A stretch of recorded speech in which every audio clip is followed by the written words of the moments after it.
ကျွန်တော်တို့ရဲ့ recap channel ကနေပြီးတော့ပြန်လဲကြိုဆိုလိုက်ပါတယ်ဗျာ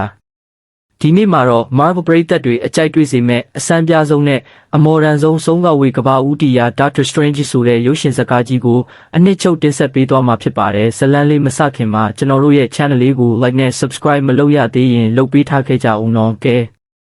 အစင်သစ်ဖြစ်ရင်တော့ဇလန်းလေးတွေကိုအတူတူဝင်လိုက်ကြရအောင်ဗျာကဘာပေါ်မှာအတော်ဆုံးလို့သတ်မှတ်ခံထားရတဲ့အာယုံကျော်ခွဲစိတ်ဆရာဝန်ကြီးတစ်ယောက်ပါသူ့နာမည်ကဒေါက်တာစတီဗင်စထရိန်ဖြစ်ပါတယ်သူ့မှာအမခန်းပါရမီရှိသလိုမိုးထီအောင်မြင့်တဲ့မာနနဲ့ဘဝင်လည်းရှိပါတယ်ပြောရရင်တော့လူနာတွေကိုသာခွဲစိတ်ကုသပေးနေတာသူ့ရဲ့မာနကတော့ခွဲစိတ်လို့မရအောင်ကြီးနေတာပေါ့ဒါပေမဲ့တညမှာတော့ကံကြမ္မာကသူ့ကိုမျက်နှာလွှဲခဲပြစ်လုပ်လိုက်ပါတယ်ဆက်ပေါ်ကားကြီးကိုအရှိန်ပြင်းပြင်းမောင်းရင်းဖုံးပူမိရာကနေပြင်းထန်လွန်းတဲ့ကားအက်ဆီဒင့်ဖြစ်ပြီးသူ့ဘဝရဲ့အရာရာဖြစ်တဲ့လက်နှစ်ဖက်စလုံးဆူဆူရွရွပျက်စီးသွားခဲ့ရတယ်ခေတ်သစ်ဆေးပညာပေါင်းစုံနဲ့ပတ်စံတွေအကုန်ကြခံကုသပေမဲ့လည်းသူ့လက်တွေဟာဟင်းချက်ရင်စားခတ်ဖို့ဇွန်းတစ်ချောင်းတောင်ကောင်းကောင်းကင်လို့မရတော့တဲ့အထိတုံရီသွားခဲ့ပါတယ်ဘဝတစ်ခုလုံးလမ်းပြောက်ပြီးပတ်စံလည်းပြက်စိတ်သက်တွေလည်းကျနေတဲ့အချိန်မှာသူဟာလှုပ်ဝက်ဆန်းပြတဲ့ကုထုံးတစ်ခုရှိရာနီပေါနိုင်ငံခတ္တမန္တုမြို့ကကာမာတက်ဆိုတဲ့နေရာစီကိုလေရင်လက်မှတ်ဖို့ရှိတာလေးနဲ့စွန့်စားပြီးရောက်သွားခဲ့ပါတော့တယ်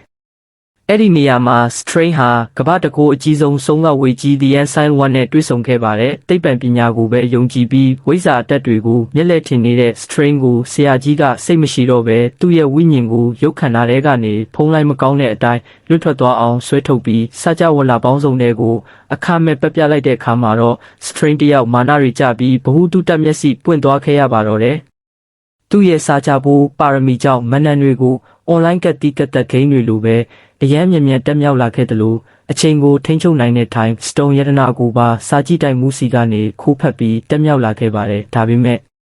အေဂျင့်မှုကကြမခံခဲ့ပါဘူးအမောင်ထုအရှင်သခင်ဒေါ်မာမူကကဘာကြီးကိုအမဲသားတုံးလိုဝါမျိုးကိုရောက်ရှိလာတဲ့အခါမှာတော့ strain တယောက်တင်နန်းစင်းကစပဲရှိသေးပေမဲ့ကဘာကြီးကိုကယ်တင်ဖို့အတွက်တိုက်ပွဲအလဲကိုရောက်သွားပါတော့တယ်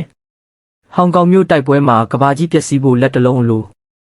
Strain ဟာထူးခြားတဲ့ကတိကတ်အကြံတစ်ခုကိုသုံးလိုက်ပါတယ်သူဟာဒေါ်မာမှုရှိရာအမောင်ကဘာထဲကိုဝင်သွားပြီး time stone ကိုသုံးကကြော်ညာတွေလိုပဲကြော်လို့မရတဲ့အဆုံးမရှိအချိန်ကွင်းဆက်ကြီးတစ်ခုကိုဖန်တီးလိုက်ပါတယ်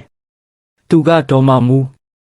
ငါမင်းနဲ့ဆေးဆွေးနွေးဖို့လာတာလို့ပြောလိုက်တိုင်းဒေါ်မာမူးကစိတ်တူပြီးသူ့ကိုချင်းတကောင်လိုရိုက်တက်ဖြစ်ပါတယ်ဒါပေမဲ့အချိန်ထောင်ချောက်ကြောင့် strain ကတေးလိုက်ချက်ချင်းဖုန်းဝေးစထကြတယ်လို့ပြန်ရှင်လာလိုက်တဲ့အချိန်ပေါင်းထောင်တောင်းချီကဘလက်ကရပြန်လာနေခဲ့ပါတယ်ထာဝရရှင်တန်ပြီးဘသူကိုမှမကြောက်တဲ့အမောင်ရှင်သခင်ကြီးဟာဒီလိုပြီးဆုံးခြင်းမရှိတဲ့အချိန်ကွင်းဆက်ကြီးထဲမှာစိတ်ပြက်လက်ပြက်ဖြစ်သွားပြီးတော်ပြီဗျာ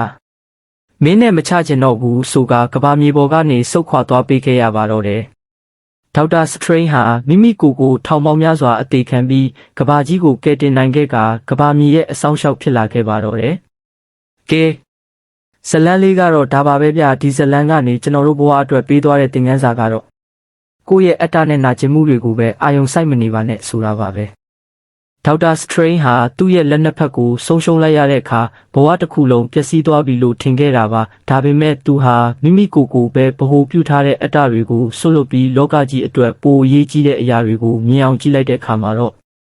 လက်မကောင်းတော့တဲ့ဆရာဝန်တစ်ယောက်ဟာကဘာကြီးကိုကယ်တင်တဲ့ဆုံးကဝေကြီးဖြစ်လာခဲ့ပါတယ်ကျွန်တော်တို့ဘဝမှာလည်းတခါတလေကိုအမျက်နှိုးဆုံးအရာတွေဆုံးရှုံးရတာကိုအားကိုးဆုံးအရာတွေလက်လွတ်လိုက်ရတာမျိုးကြုံရတတ်ပါတယ်အဲ့ဒီအခါဘဝကြီးလမ်းဆုံးပြီလို့ချက်ချင်းစိတ်တက်မကြလိုက်ပါနဲ့တကားတစ်ချက်ပိတ်သွားရင်နောက်ထပ်ပြင်းပေါက်တစ်ခုပွင့်လာတတ်စမြဲပါကိုယ့်ရဲ့နာကျင်မှုတွေကိုပဲကြည့်မနေပဲအမြင်ကိုကြည်ကြည်မြင်ကြည့်လိုက်ရင်ကိုယ့်ရဲ့စွမ်းဆောင်ရည်တွေကိုတခြားပယ်နေရာမှာပို့ပြီးအကျိုးရှိအသုံးချလို့ရအောင်မလဲဆိုတဲ့နောက်ထပ်ဘဝတစ်ခုကိုတွေးရှိလာပါလိမ့်မယ်မှတ်ထားပါ